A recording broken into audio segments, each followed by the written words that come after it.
Your roadmap to the latest in auto? Welcome to Highway Herald. Buckle up because Canada just hit the U.S. with a jaw-dropping $110 billion energy retaliation, and it's shaking up North America's trade dynamics like never before. After Donald Trump imposed aggressive tariffs on Canadian goods, Ontario fired back with a 25% surcharge on electricity exports to the U.S., escalating tensions to new heights. But this isn't just about energy costs. It's about the shifting balance of power between two of the world's largest economies.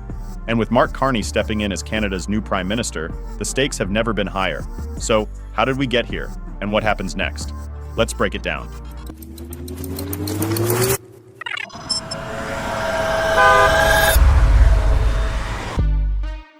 The spark that lit the fire: Trump's tariffs on Canadian goods. Trade tensions between the US and Canada have been brewing for years, but Trump's latest tariffs on Canadian imports were the tipping point. In early March, Trump slapped a 25% tariff on key Canadian goods, including steel, aluminum, lumber, and dairy. This move immediately raised production costs and cut market access for Canadian businesses, a direct hit to Canada's economy. Trump justified the tariffs by accusing Canada of unfair trade practices, claiming that favorable trade terms were giving Canadian businesses an unfair advantage over American manufacturers. His argument stirred outrage across Canada, with then Prime Minister Justin Trudeau calling it an attack on Canada's economic sovereignty. Ontario's Premier, Doug Ford, didn't waste any time responding. After facing pressure from Canadian industries and consumers, Ford made a bold and calculated counter-move, targeting the U.S. energy market directly with tariffs of his own. And the fallout has been immediate. But Trump's tariffs weren't the only shockwave. Ontario's retaliation was about to take things to a whole new level. Ontario's retaliation, a $110 billion power play. Ontario's decision to slap a 25% surcharge on electricity exports to the U.S. wasn't just about economics, it was a strategic political strike. The surcharge is expected to raise American utility bills by about $100 per month in key states like Michigan, Minnesota, and New York, generating up to $400,000 daily for Ontario. That revenue will be used to cut electricity costs for Ontarians, effectively shifting the economic pain from Canadians to Americans. Premier Doug Ford didn't hold back, stating, "The American people didn't ask for this trade war. Trump did." He warned that the surcharge could increase if Trump escalates tensions. The fallout has been swift. Michigan's officials raised concerns about grid stability, while New York's Governor Kathy Hochul launched an investigation into the cost impact on residents. Minnesota's Governor Tim Walz accused Trump of economic recklessness that was hurting American families. Ontario's bold move marks a turning point in Canada's trade policy. Ford's willingness to push back signals that Canada is no longer playing defense. It's ready to fight back and leverage its energy dominance in future trade battles. But Canada's political shift wasn't just about Ontario. The leadership change at the federal level was about to redefine the country's trade strategy. Before we delve deeper, we'd appreciate it if you could subscribe to Highway Herald. Your support fuels our passion to create more content like this. Now let's explore our next point, the political power shift. Mark Carney's bold strategy. Ontario's retaliation comes at a pivotal moment in Canadian politics. With Justin Trudeau stepping down, Mark Carney, former governor of the Bank of Canada and the Bank of England, has taken over as Prime Minister, signaling a major shift in Canada's trade and economic strategy. Carney, known for his expertise in global finance, has vowed to take a hard line on U.S. trade aggression. In his victory speech, he declared that Canada would keep retaliatory tariffs on American goods until the U.S. commits to free and fair trade. His strategy includes strengthening Canada's energy sector, developing new trade partnerships, and reducing reliance on the U.S. market. Carney also plans to restructure Canada's budget to boost infrastructure and energy investments, positioning Canada as an energy superpower. This could give Canada greater leverage in future trade talks. Not everyone is on board. Conservative leader Pierre Poilievre has accused Carney of lacking transparency and warned that his strategy could destabilize Canada's economy.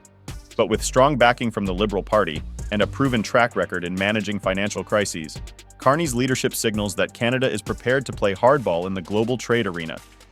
With tensions rising in Canada, the U.S. was about to face the consequences, and political fallout was already taking shape. The fallout in the U.S., political and economic uncertainty. Ontario's tariffs have sparked swift backlash in the U.S., with American utility companies warning that electricity costs will rise, especially in Michigan, Minnesota, and New York, states that heavily rely on Canadian energy imports. Michigan's Public Service Commission raised concerns about grid stability, warning that disruptions in cross-border energy flows could lead to blackouts and increased vulnerability to cyber attacks. Political leaders have been quick to criticize Trump's trade policies. Minnesota's Governor Tim Walz called the tariffs economic warfare and demanded Trump rethink his approach. New York's Governor Kathy Hochul described Trump's tariffs as poorly conceived and warned they were destabilizing the economy, increasing costs for working-class families. Trump remains defiant. He labeled Ontario's surcharge a hostile act and threatened additional tariffs on Canadian goods, a move that could further escalate the trade conflict. His hardline stance has rattled financial markets, with investors bracing for more trade-related volatility. As tensions with the U.S. grow, Canada's next move could reshape the balance of power in global energy markets. Canada's next move: energy leverage and strategic pressure. Ontario's tariffs are just the opening shot in Canada's new trade strategy. Premier Doug Ford has hinted at additional measures, including tariffs on American alcohol, food products, and automotive exports, targeting key U.S. industries. But the biggest threat lies in Canada's control over energy exports. Canada exports about 4 million barrels of oil per day to the U.S., making it a critical energy supplier. Ford's suggestion that Canada could reduce or cut off these exports altogether underscores Canada's willingness to use energy as a bargaining chip. Such a move could drive up fuel prices and destabilize global energy markets, giving Canada significant leverage in trade talks. Under Mark Carney's leadership, Canada is preparing to strengthen its energy sector and reduce reliance on the U.S. market. Carney's strategy includes building new pipelines, expanding renewable energy production, and securing long-term trade agreements with Asian and European markets. If successful, this plan would give Canada greater independence from U.S. trade pressures and increase its negotiating power in future disputes. Ford's and Carney's aggressive stance signals a major shift in Canada's trade policy, one that could reshape North American economic relations for years to come. Conclusion: the road ahead for Canada-U.S. trade relations. Canada's $110 billion energy retaliation is a defining moment in North American trade relations. Ontario's aggressive countermove has exposed the fragility of the U.S. energy market and demonstrated Canada's readiness to defend its economic interests. Under Mark Carney's leadership, Canada is no longer playing defense. It's setting the terms of engagement. The big question now is how the U.S. will respond. Will Trump double down with even more tariffs, or will mounting political and economic pressure force him to reconsider? And how will Carney's bold strategy to strengthen Canada's energy independence reshape the balance of power in future trade talks? What do you think? Will Canada's hardball tactics pay off, or could this escalate into an all-out trade war? Drop your thoughts in the comments below. And don't forget to subscribe to Highway Herald for more updates on this unfolding trade battle. Thanks for watching. We'll see you next time.